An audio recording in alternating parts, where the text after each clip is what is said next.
Welcome to the WINFL show. Welcome to the Outer Hebrides. This is the WINFL show. I'm your host, Iain McKinnon. I'm joined by Mr. Patrick Jackson and Jake McGee. Patrick, how are you doing? Very well, thank you. How are you, sir? I'm very well indeed. And Jake, how are you getting on? I'm getting on well. I was looking forward to my leave next week. We'll see if I get to leave the island. So. Yes. We are, you know how we've said before, Patrick, that here we're at the mercy of the elements. Mm-hmm. It's not just the podcast at the mercy of the elements. Our entire lives are at the mercy, not just of the elements, but things that happen and then blame it on the elements, even though it might be mechanical failure or something like that. Yeah, we're talking ferries. That's what we're talking about. Absolute disaster up here just now in the Hebrides. I'm seeing it all on the BBC News, then seeing other people trying to defend the situation, and just stop it. The situation is it's ridiculous. Ridiculous, I tell you. Anyway, guys, it's mock draft time. That's what we're here for in the WINFL show. It's mock draft time. It's mock draft 1.0. We'll do Jake's official mock draft later, and we'll have our final one next week before the draft. Draft's next week. Do you believe that? Unbelievable. We're going to jump straight into it. It's the mock draft. Patrick Jackson is going to get the first pick. Jake McGee's going to get the second pick. I'm going to get the third pick. And then we will decide. No trades.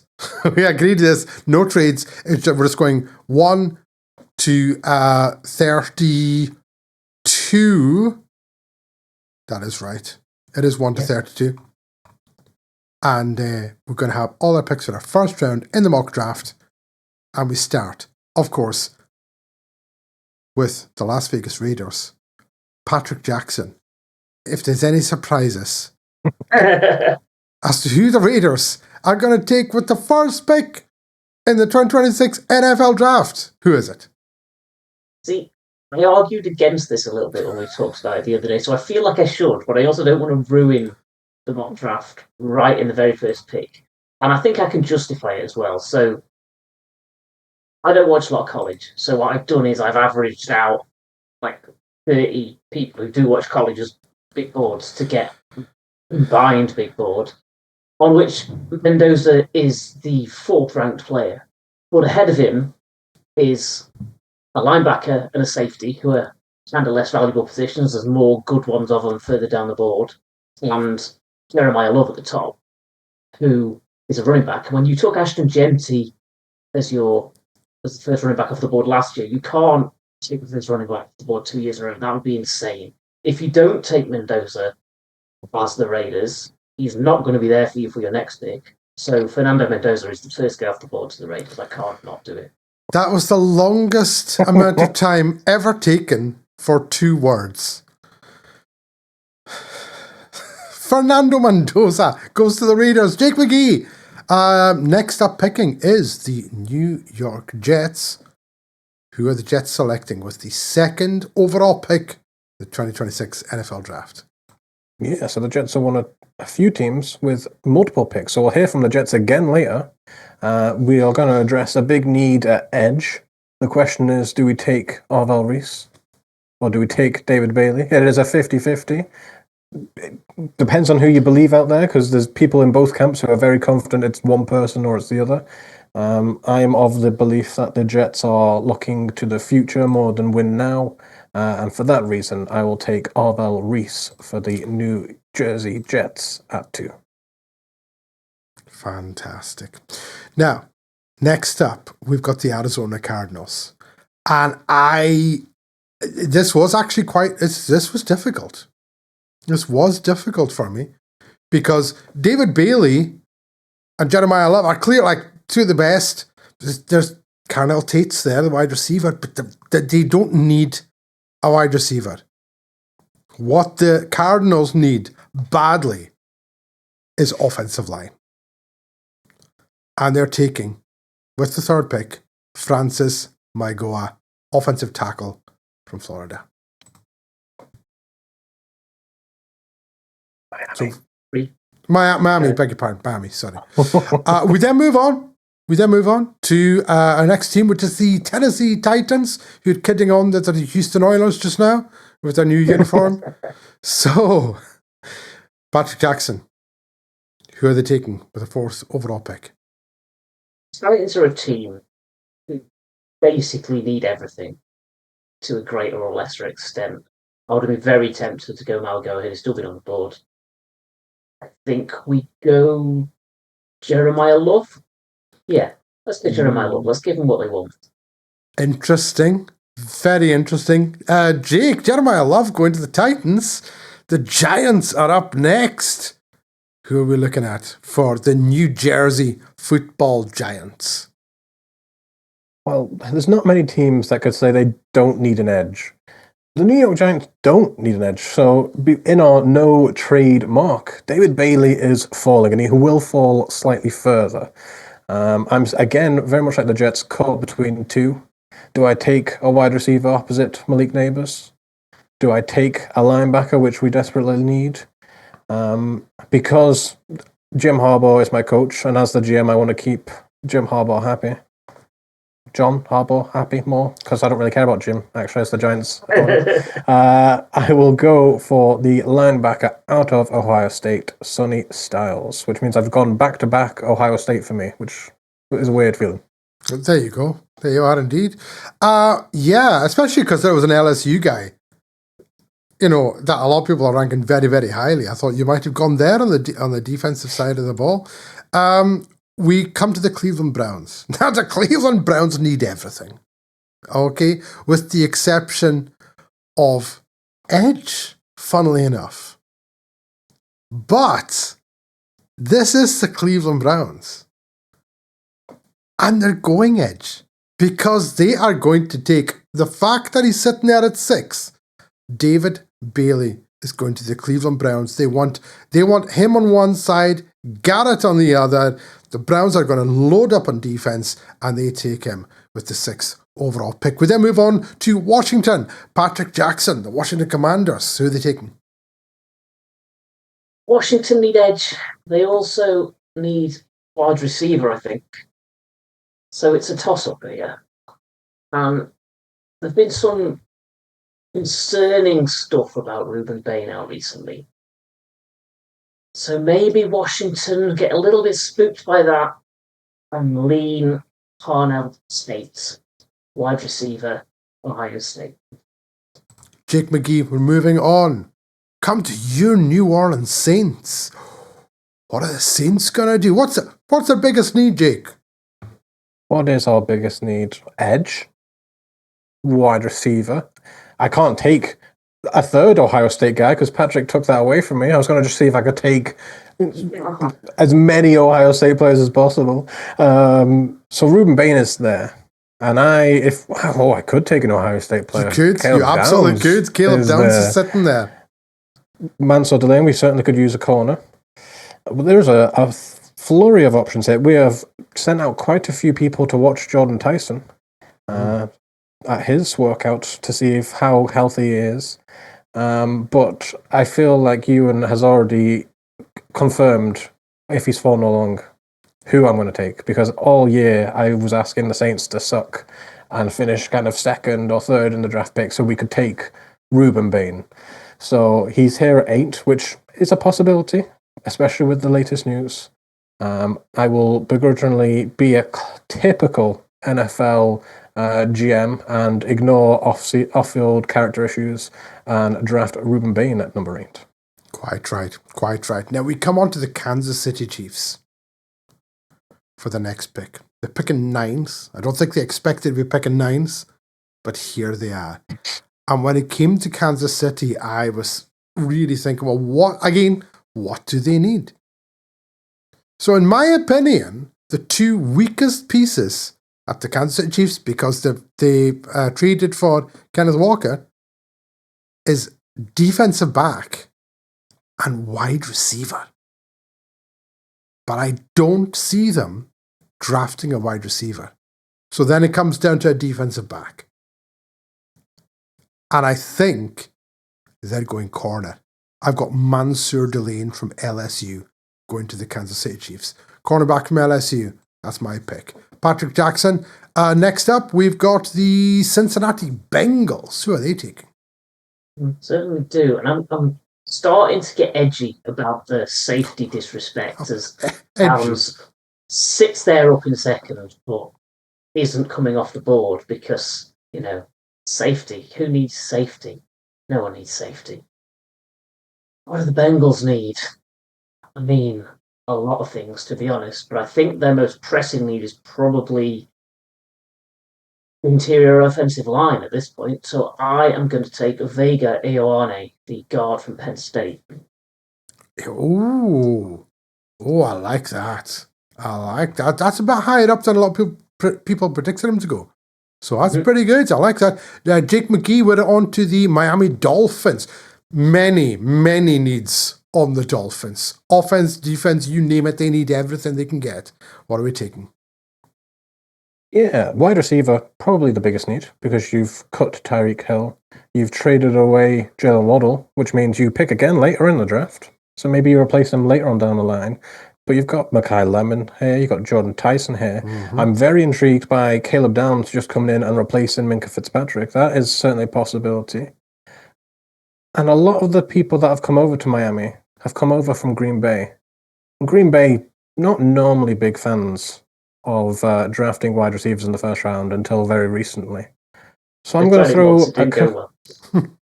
rumors still. I'll give him a chance. I am going to throw a curveball to my own plans, and because Caleb Downs has made it to this position, I have traded away Minkah Fitzpatrick, and I'm taking my third Ohio State player. Wow. I didn't think you were going to do that. I'm picking for the Cowboys. And I thought if Downs is still there at 12, the Cowboys are going to take him at 12. There was no doubt in my mind. The Cowboys are a tricky team to draft for. They really are a very tricky team to draft for. I don't believe they need a wide receiver there. I think they've got two excellent wide receivers. Well, more than two, but two top-notch wide receivers. I was looking at defensive back because the Cowboys could always use defensive back help. And it's where I'm going. I've got Jermod McCoy out of Tennessee, cornerback for the Dallas Cowboys now. Moving on, we come to the Los Angeles Rams, Patrick Jackson. Yeah, there's two ways I think this one could go. You could go receiver. You could go for Spencer Farner, the tackle is hanging around towards the top of the board. I think I'm going to go Jordan Tyson, the Arizona State wide receiver, because Adams is towards the back end of his career. Puka is doing Puka things. Having a reliable wide receiver 3 who could step up into a more prolific role as his career develops, I think is a good call at this point. Okay, when I come on to a band, a what? A team? I just going to say a band. Don't know why. I've got the Rock and Roll Hall of Fame on the brain. Ridiculous. Iron Maiden got in finally this year. Unbelievable. So did Sadie. What's that all about? Good. Anyway, a team with many, many needs. Because they're resetting, Jake. We know this. Not in the way that other two, like the Dolphins, are resetting. Oh, steady on. It's the Ravens. They have some needs.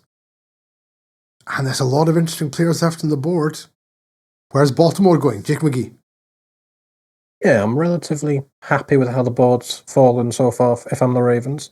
A lot of people have mocked us Ioane, and he's gone earlier than expected. But I'm not panicking. I'm going to play it safe. I'm going to take Spencer Farner. He played tackle for Utah, but he did do center drills at the combine. He could be my Tyler Linderbaum replacement. He can play guard, he can play tackle. We always have issues at tackle with health. So Spencer Farner is just the best pick here for me. We then move on to the Tampa Bay Buccaneers. Now, I've had the Buccaneers taking a tackle for ages. And I've thought, they'll get a tackle. You got Baker, keep him upright, and you'll be happy. And then I got to thinking, Mike Evans is gone. You drafted a really good rookie receiver last year. Why not draft a rookie receiver this year? So you've got proper playmakers that you're not paying a ton of money to for the next few years. It's Mackay Lemon. He's going to the Tampa Bay Buccaneers. It's an absolute need for them now that Evans is gone. And I think the Buccaneers are going to take a wide receiver, maybe at their own peril. Patrick Jackson. Next up, it's everyone's favourite team when it comes to draft night. It's the New York Jets again. I'll say this. If Lemon hadn't gone to the Bucs, he was going to the Jets, so now they're in a full-on transfer mode, trying to work out what to do next. Tight end, maybe, is the sort of steep range starting off, but they picked up Mason Taylor last year and seemed relatively happy with him, so maybe the pathway's not quite there. We already picked up Oliver Reese, so that plays into who we choose here. Thieneman's tempting, but they've traded for Fitzpatrick. They've got Cisco, who they re-upped, although I saw Cisco in Jacksonville. He's not irreplaceable by any means. What's their cornerback situation like? Ropey, very ropey. So let's go Avion Terrell from Clemson.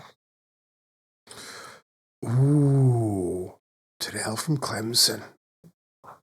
Jake. Next up, we've got the Detroit Lions. What do you think? What has you and McPhail been whispering in your ear about this? Who are the Lions taking? Well, it feels pretty good to be the Detroit Lions here, because you lost Taylor Decker to retirement, well, possible retirement. We'll see kind of what's going on there. Bit of a weird ending there. And we've got Monroe Fury then. We've got Caleb Lomu. We've got Caden Proctor, who is a Detroit guy, really, when you think of him. So many options. I don't expect the Lions on draft day to get to 17 and have the pick of the litter at left tackle, but here they do. Do I play it safe, or do I go a Dan Campbell guy? I think I will play it safe and also give Ewan a Georgia Bulldog, and I will take Monroe Freeling to be the left tackle of the future. Freeling or left tackle for the Detroit Lions. I'm liking that. Next up, we've got the Minnesota Vikings. Now, the Minnesota Vikings need to sort out the quarterback situation. In-house, they need to get that done. They're not taking a quarterback with this pick. I'm just going to point that out. That would be utterly ridiculous. What they are going to do is give whichever quarterback they have someone other than Justin Jefferson and Addison throw the ball to. Kenyon Sadiq, tight end from Oregon, is going to the Minnesota Vikings. What do you think of that? Didn't see that coming, did you? No. Patrick Jackson. No, you didn't. Patrick Jackson, Carolina Panthers. Who have you got? We just sniped me 2 picks in a row. This is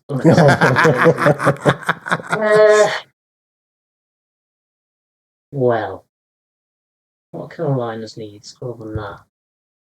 Nose tackling guard, but that can come later. Wide receiver, but the real top tier wide receivers have already come off the board. Maybe Concepcion and Boston a little bit further down. I think here we go Eldrick Falk, the edge from Auburn. Auburn. Nice. Dallas Cowboys are on the clock, Jake McGee. I picked for them once. You're picking for them this time. Who are the Dallas Cowboys taking? The Dallas Cowboys are running up to the podium because you've sorted their cornerback room. Yes. The DB room still needs a bit of help. Mm-hmm. And the Minnesota Vikings passed up on Dylan Thieneman. Jerry Jones is very happy. He missed out on Caleb Downs by a pick, but all has come well and will take the Oregon safety, Dylan Thieneman. Yes, Thieneman. I would have taken Downs if he was there. I kind of hoped he would drop to Dallas because not in real life, obviously. For my drafts, that's who I had penciled in for them. They need defensive back help in Dallas. Pittsburgh Steelers. Pittsburgh Steelers need a lot of help. They do. But I want to shore up that offensive line. The fact that Caleb Lomu is still there at 21, it's a no-brainer. Lomu is going to the Pittsburgh Steelers. Moving on to the Chargers, Patrick. Oh, that's very pleasing for the Chargers because the Chargers had Caden Proctor ranked ahead of Caleb Loman. So Proctor goes to the Chargers because goodness knows they need some depth in that tackle room after last season's debacle. Jake, the Chargers are going to have like 4 all-pro tackles at some point. Don't know how they're going to manage it. If they get 2 of them fit for the same game, that'd be perfect. That's true. Jake, it's Philadelphia Eagles next. Who are they going for? Well, it's good to see that the Chargers have not been put off by the Mekhi Bectons of the world, and they're rolling it back, but with a rookie this time. So hopefully it works out this time. The Eagles, we need edge. Or, the top tier edges have gone. We could have used a left tackle, but Caleb Lomu and Proctor have just been taken right before us because we've got, we always plan for the future here with our tackles. And Lane Johnson at right tackle, he's coming towards the end of his career. But I could take a right tackle. There's still 1 or 2 I'd be interested in. Wide receiver, are we going to trade AJ Brown? I'm not sure. Maybe we will. I'll ask my insider. Maybe she knows. Kenyon Sadiq is gone. The safeties are gone. I am going to take Akeem Mesidor. I'm going to take the 25-year-old rookie edge, Akeem Mesidor. My word. Oh, my word. Okay. Did not see that coming. We're at pick 24. It's the Cleveland Browns. Now, you have no idea how much I want to take Peter Woods, the defensive tackle from Clemson, in this one, and just say that the Browns are just going for a front 7 like you've never seen before. But they're not going to. The Browns are going to take a wide receiver. And they are going to take... It's Omar Cooper Jr. from Indiana is going to the Cleveland Browns. They desperately need some wide receiver help there in Cleveland. So that's what they're going for with the 24th pick. Moving on to Patrick with Chicago. Yes, you mentioned the position and got me nervous because I really wanted defensive line help for the Bears. But Peter Woods is all over the board, and I just don't trust it. So I am going Caden McDonald, who has a much tighter draft weight, slightly lower ceiling than I've seen on Woods, but just much more consistently around this kind of early 20s mark. So Caden McDonald, Ohio State defensive line, and it also stops Jake expanding his Ohio State monopoly. No, absolutely. And you're completely right about Woods. I've seen Woods as high as 15, as low as like 29.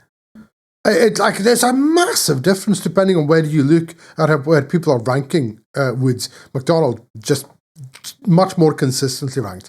Jake McGee, it's the Buffalo Bills. Jake, tell us all about it. Yeah, I was very interested in taking edge, but already I've sniped myself by adding more edges off the board. But Casey Concepcion is right there, and the Bills love small, fast wide receivers. They do, and they need one. Nothing for all the other times they took first-round wide receivers. Yeah, it feels like they're going to do this. I really want to shoehorn in Malachi Lawrence, but I'm going to channel my inner Bills, and I'm going to draft Casey Concepcion. If nothing else, he'll return punts and kicks for me. If he's still here, I think that would likely be the pick. Okay, this makes it very interesting. San Francisco at 27. Because Peter Woods is still on the board. And you can never have too many good defensive tackles. It's just, you can't. But with all the injuries that San Francisco have had historically over the past 2 or 3 years, I'm sticking with the offensive line. And I'm going Blake Miller, tackle out of Clemson for San Francisco. They need the depth because they're just constantly injured, and I don't trust them. Mm-hmm. Patrick. The Nixon's draft needs that I've seen everywhere have been a centre, guard, and tackle, which, really tells you where they should be focusing. I don't know, they've done enough of that in free agency to not need to do it immediately, I think. So, it's tricky. I was tempted to go Edge and then looked at Anderson and Hunter. That would be excessive, wouldn't it? All right, let's go. I'm hesitating because I can't pronounce Ian Atcher's surname. You just did. From Arizona State. Iain Atcher from Arizona State going to the Texans. Jake McGee, you got the Chiefs. Mm-hmm. And my needs are less now because I have a corner. So I'm not worried about corner. I could have been worried about right tackle, but 2 right tackles have just gone right in front of me. So maybe we put that and we stick with the right tackle we've got for this year. Wide receivers, I mean, there's not any one I would consider in the first round. Sorry, I'm not a big Denzel Boston guy. So I'm thinking edge. And I personally would take Malachi Lawrence. But Spags tends to like his edges a bit bigger. So with my defensive coordinator in mind, I'm going to take TJ Parker from Clemson. Ooh, from Clemson. Yes. Nice. We then come to the Miami Dolphins, who got this pick from the Denver Broncos in the Jalen Waddle trade.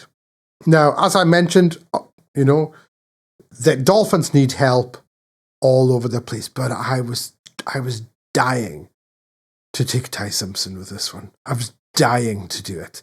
And I thought, if any team with Malik Willis as your de facto starter might need a backup quarterback, it's Miami Dolphins. But I'm not gonna. Because yes, he's fallen down the board. Yes, he's up and down. But defensive tackle Peter Woods from Clemson is going to the Miami Dolphins, possibly because I just couldn't stand the thought of him on the Patriots or the Seahawks. Patrick, who's next? Next is the New England Patriots. And how could I not take Denzel Boston to the New England Patriots? Come on. Wide receiver's a big need. It's the right place on the board for him. He's Boston. He's going to Foxborough. Near Boston, we'll take it.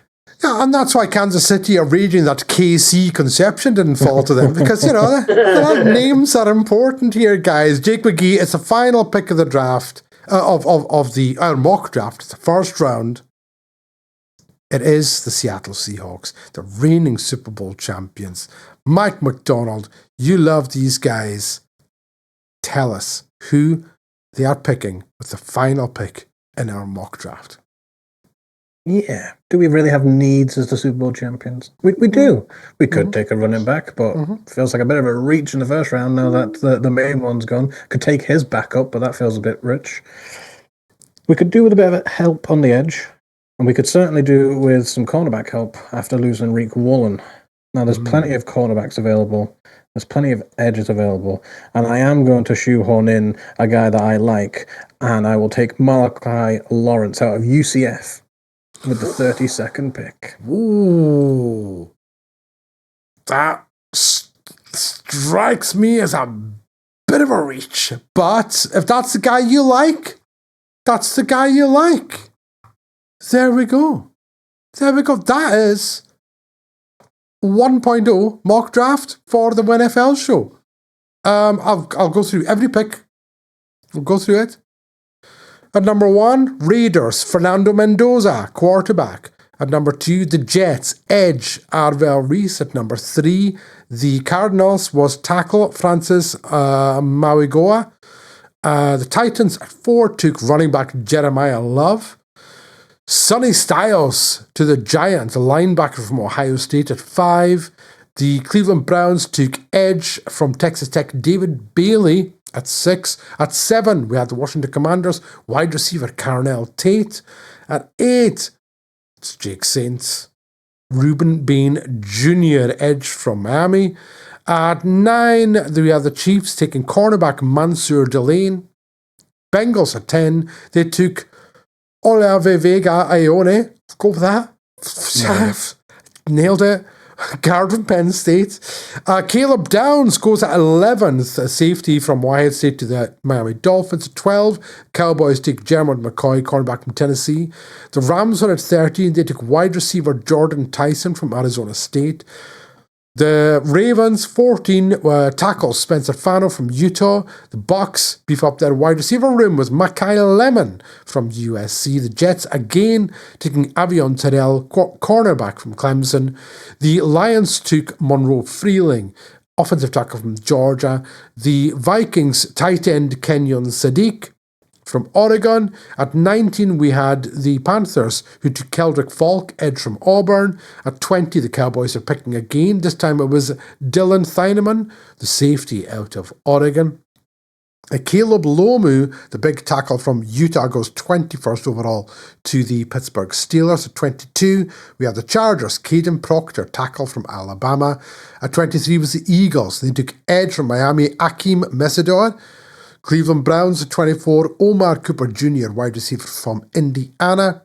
Caden McDonald, big defensive tackle from Ohio State, goes to the Chicago Bears. The Buffalo Bills were at 26, and they took wide receiver Casey Concepcion from Texas A&M.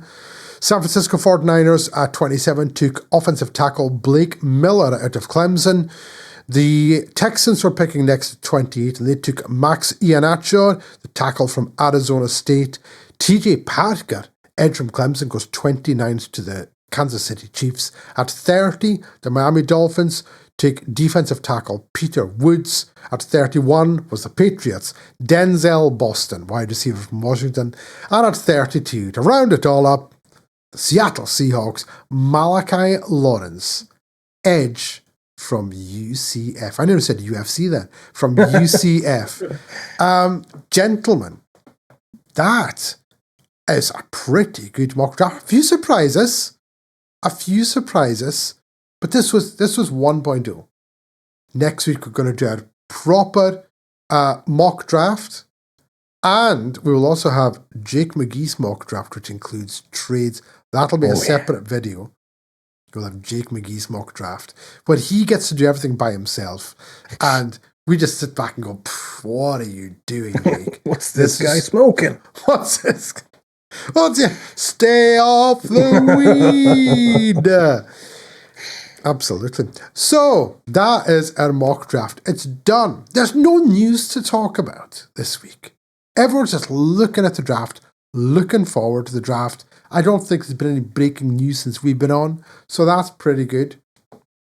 But guys, we do still, of course, have time for one last segment, and it is, of course, Random Stats. Random Stats.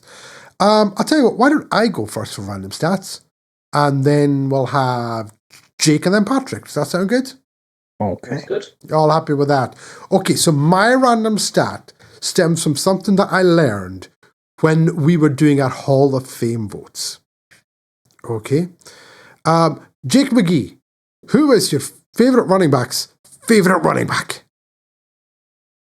Jim Brown. Of course it's Jim Brown. Everyone knows it's Jim Brown. Jim Brown has been on, random stats and this show for ages. Now, something that was mentioned is that Jim Brown led the league in rushing. He played for 9 seasons. He led the league in rushing 8 of those 9. The only one that he didn't lead the league being in 1962. He retired after the 1965 season. Now, he was replaced by a gentleman who is the subject of a random stat. His name is Leroy Kelly. And Leroy Kelly served as a backup to Jim Brown for 2 years. So as you can imagine, didn't get a lot of carries. In his first season, he played in 14 games. He had 6 attempts for 12 yards. In his second season, 1965, he had 37 carries for 139 yards. And then, of course, Jim Brown retired. So Leroy Kelly became the starting running back for the Cleveland Browns.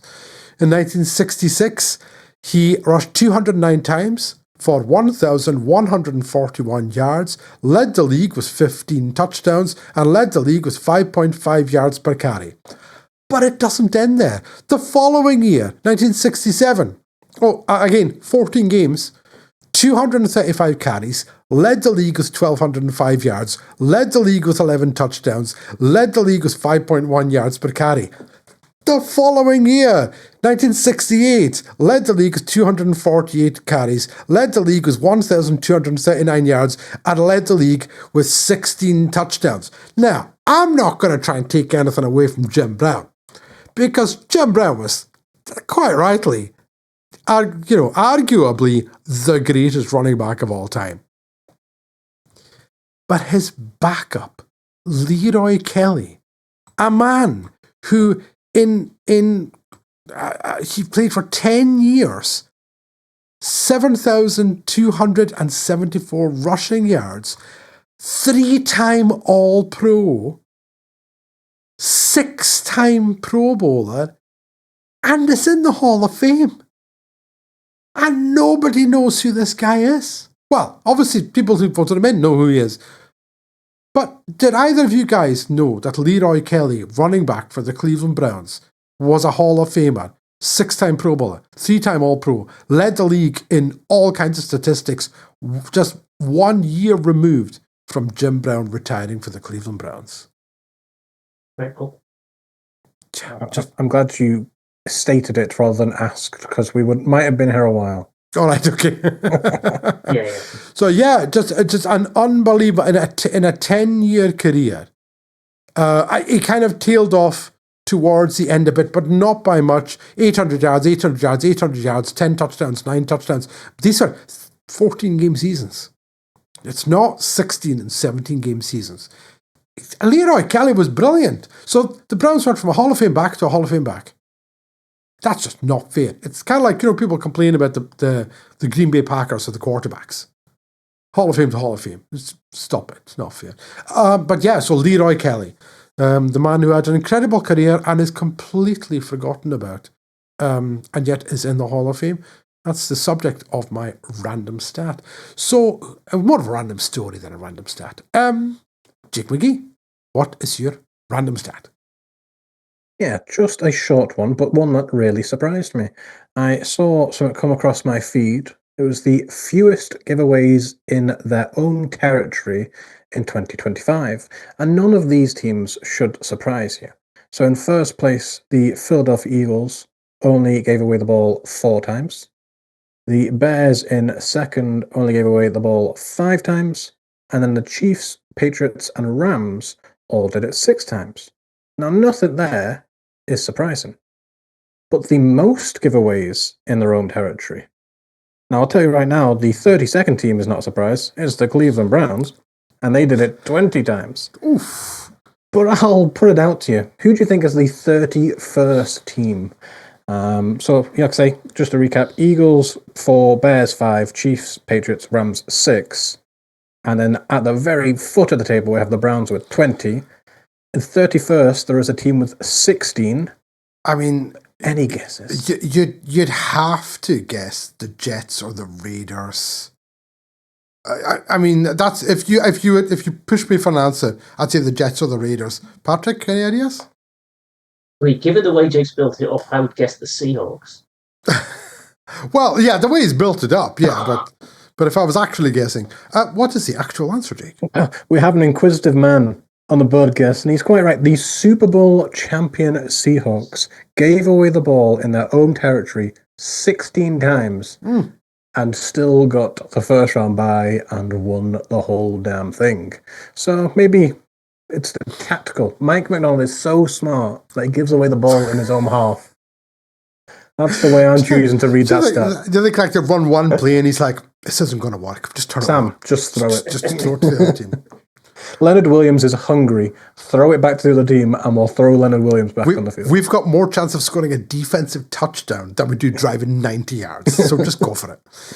I love that. Wonderful, Jake. That's a brilliant stat. Thank you. Patrick, why don't you finish off the podcast with your random stat? Gladly. So this random stat was triggered by the UFL bringing in 4-point field goals if you kick a field goal of 60 yards or more. Okay. And that got me wondering, if this was in place in the NFL, who would have the most? So I went and looked at all of the longest field goals in NFL history. There are 51 60-yard or longer field goals in NFL history. In joint third place with 3 each are Matt Prater and Greg Zuerlein. Brett Meyer has one more than them with 4. And leading the way, not unsurprisingly, Brandon Aubrey with 6. So shout out to them for their long kicking feats, and shout out to Matt McCrane for having the only 2 4-point field goals in UFL history. But it feels to me like Brandon Aubrey just started last year. Do you know what I mean? It feels like he's not been in the league that long. You mentioned Matt Prater. Matt Prater's 100 years old. He might still be kicking for all I know. Guys like that. And I don't know if you remember, there was a fella for, was it the Lions? Jason Hansen? Was it Jason Hansen? He did not make the list. I'm surprised. I think he had a lot of big 50-yarders. Maybe it was a lot of 60-yarders. That's what it was.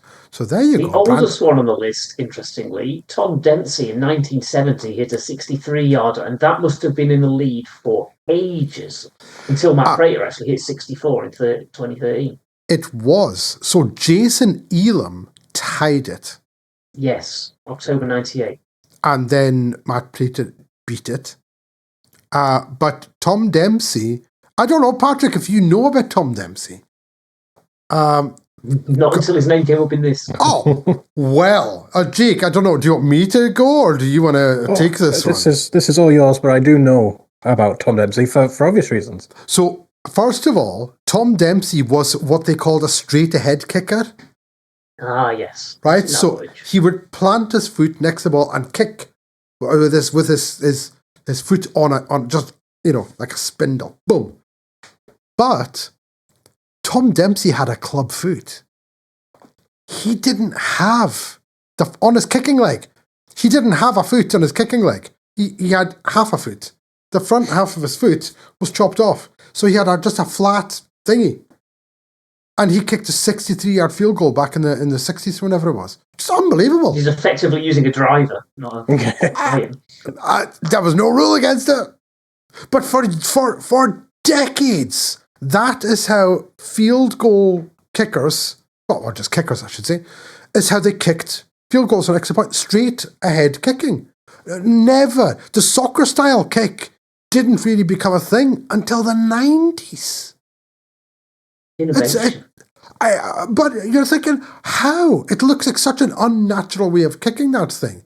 Whereas, any, as we call them, the soccer style kicking, the sideways, the way that you would just normally kick a can down the street. I wonder if American kids, when they were just kicking cans down the street, would do that straight ahead thumping thing. You're like, what the heck is that? You saw that. Punting cans. Punting. You think there's something wrong with these people. Why can't they kick a ball? Anyway, I'm just saying. But yeah. So there you go. Wonderful. Love it. Anytime we get to chat about Tom Dempsey, I'm happy. I know Jake's happy. Definitely. Go and check out Tom Dempsey, the club-footed kicker for the Saints. 63-yard field goal. Ridiculous. That, gentlemen, is the end of our podcast. It was a shorter podcast, but we don't complain about that. Tired. Getting old. I don't know if I will not be staying up for the draft. It's not happening. Especially with the Broncos not having a first overall pick. A first round pick, I should say. No chance.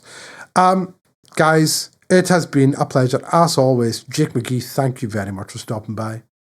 Always a pleasure. I will be staying up, and I'll maybe give you a wee live reaction to whatever the Saints do at number 8.